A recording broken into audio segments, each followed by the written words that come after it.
Welcome back to Cincinnati Reds Daily. I'm Greg. The Reds fell 10-5 in Game 1 of the National League Wild Card Series on Tuesday night. Let's break it all down. For the Reds to have a shot in Game 1, they needed Hunter Greene to be absolutely dominant.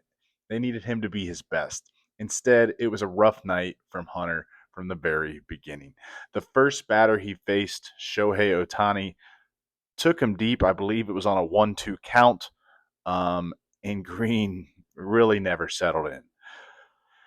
He lasted just 3 innings, gave up 5 runs on 6 hits, walking 2 and striking out 4.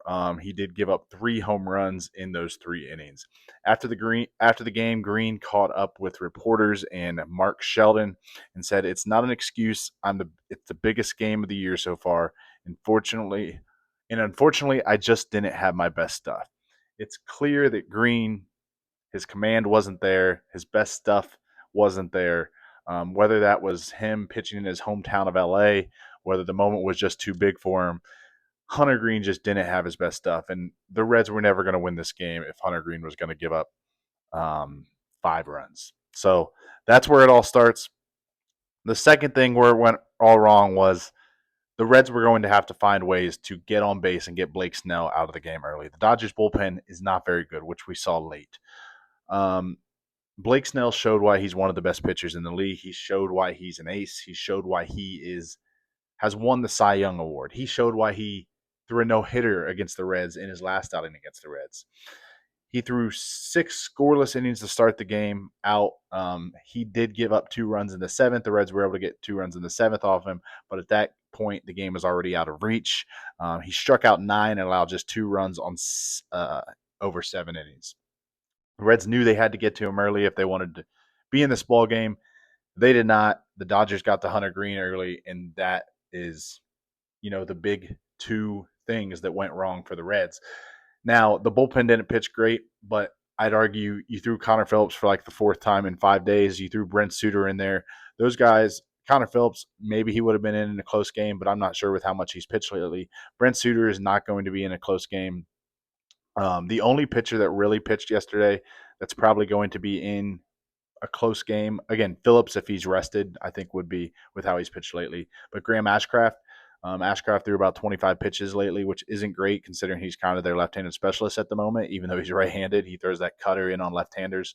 But the Reds were able to conserve a lot of their guys with them being down so much. So if we're looking at positives, the Reds showed some bite late in the game. Again, it was off not the Dodgers' best relievers, obviously, being down so big. But they did show some fight. They had the bases loaded 10-5 with 1 out. Tyler Stevenson struck out on he had a pretty good at bat, swung at some balls, but it was like a 10-pitch at bat. Then Brian Hayes, I'm not sure why he even batted in that situation, but that's a conversation for another day. He popped out to end the inning. But like I said, Nick Lodolo, Chase Burns, Nick Martinez, Tony Santillan, Emilio Pagan should all be fresh and healthy for tonight's game, I should say, Game 2, Wednesday at 9:08 Eastern Time. They should all be fresh and healthy. They have not pitched since Sunday. Nick Martinez before Sunday. I think it was Saturday when Martinez pitched. The Reds are going to need every arm they can. Zach Littell starting. I think he's going to have a very short leash. We'll see. We'll see what happens. But Game 1 is in the books. Very disappointing night for the Redlegs. It did not go Cincinnati's way, but the Reds still have a chance to turn this series around. The odds are against them. They'll need a great, performance from the offense. They'll need a great performance from the pitching. Again, 9:08 Eastern Time on ESPN tonight at Dodger Stadium. What was your biggest problem with Game 1? Let me know in the comments. As always, if you're here for the first time, if you're not, like the stream anyway, subscribe, do all the fun things, hit the little notification so you get an alert when we post a video. As always, thanks for being here. Let's hope the Reds bounce back and get a W tonight. Go Reds.